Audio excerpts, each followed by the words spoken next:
Hey guys, welcome back. Kevin here, Candy Banana Balls. Yep, we got Hurley out, our banana pastel. Just a quick video today. I want to talk to you guys about something.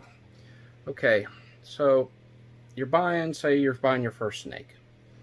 You go to the breeder or the pet store, they get it out for you, you handle it a little bit, they put it back, you take it home. Okay, so now you're home alone and you have this snake. You're a little bit afraid to pick it up. You're a little bit afraid to reach in your enclosure and grab it. What do you do? What do you call a friend? Do you just leave it in the enclosure? There's a couple things.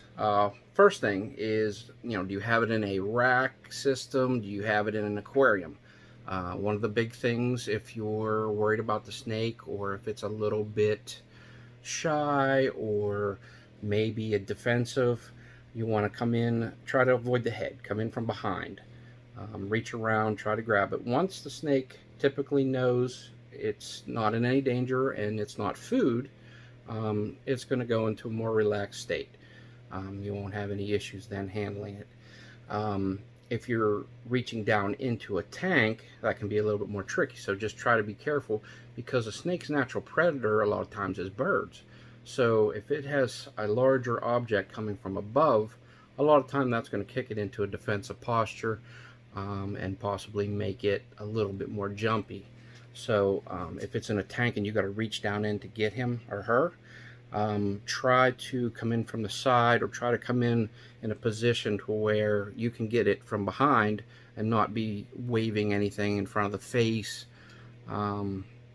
That's a lot of the issue, is you don't want to be right in front of the face trying to wave anything where it could mistake something for food.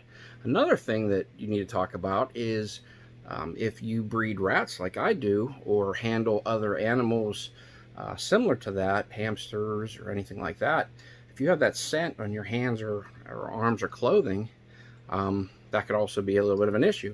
Again, once the snake realizes, you're so big, you're not food, it's generally going to, tame down and not give you an issue. But if you reach in there just with your hands and you have the scent of, rat, gerbil, or mouse or something like that, again, you could run into a little bit of an issue where they confuse it. So another thing to think about: wash your hands, use hand sanitizer. It's really a good idea to wash your hands and use hand sanitizer before you handle your snake and after anyway, just to prevent any kind of issues passing on to the snake or passing on to anybody else. So try to remember that. Another thing to think about is feeding. Are you going to be feeding live? Are you going to be feeding frozen thawed? How are you going to accomplish that in your enclosure? You need a pair of feeding tongs, anything to keep your hands a little bit further away. There are people that just reach in there and hold it by the tail, and once you're more comfortable, you may feel that's not a problem. But getting started and just getting comfortable with your snake, you're going to want to have some sort of feeding device that keeps your hands further away, gives you a little bit more control of what you're doing. Another quick thing to talk about is holding your snake. You don't want to make it feel scared, like it's going to fall. You want to support it well. You want it to feel safe, that it's not going to have any issues falling or anything like that. So definitely support it in several areas, and be gentle. Don't grab it tightly, anything like that. But what I was getting at is, as being afraid to handle your snake at first, don't be afraid to put on a sweatshirt and a pair of gloves.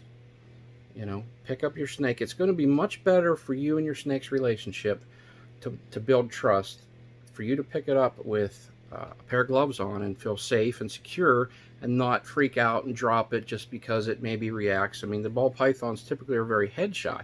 So if you just kind of bump the head, it may jerk real fast, and that's going to give you a sense to jerk, or maybe that it's striking, and you may react to that and accidentally drop it, or scare the snake, and that's not what you want. You're trying to build a safe relationship with this animal that you just got, to where whenever it's handled, it doesn't feel stressed, it doesn't feel like it's in danger.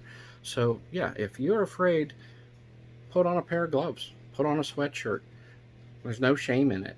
It's your first snake. You got to get comfortable handling. Maybe you have several snakes you're comfortable handling, and maybe you have one that's a little bit defensive, a little bitey. Put on a pair of gloves and a sweatshirt when you handle it until you feel more comfortable.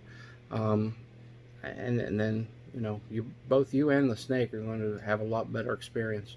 So just a quick video to give you a couple tips on you know getting to know your snake, getting to handle it, and building trust relationship. It will know, if you have a rocky start, you get the snake out and you drop it. You're going to spend some time trying to build that trust back up with that snake. It's they are animals. They think, they feel, and if they feel threatened or scared, you're going to have a lot more of a hard time handling it and feeding it and everything like that, because it's going to have trust issues. So avoid that at all costs. Build a relationship of trust with it, and you guys will have a great relationship, and you'll have a great pet. So enjoy your day. Again, I'll be getting that big ball python in here actually later today, so I might shoot a quick video on its arrival. That's going to be the one that was close to 4,000 or over 4,000 gram female, that we're going to pair this guy up with at some point. So be stationed for that, and also please like and subscribe. Let's get the viewers up on this, and we'll have a good time and go along this journey. So like and subscribe, and have a wonderful day. See you guys.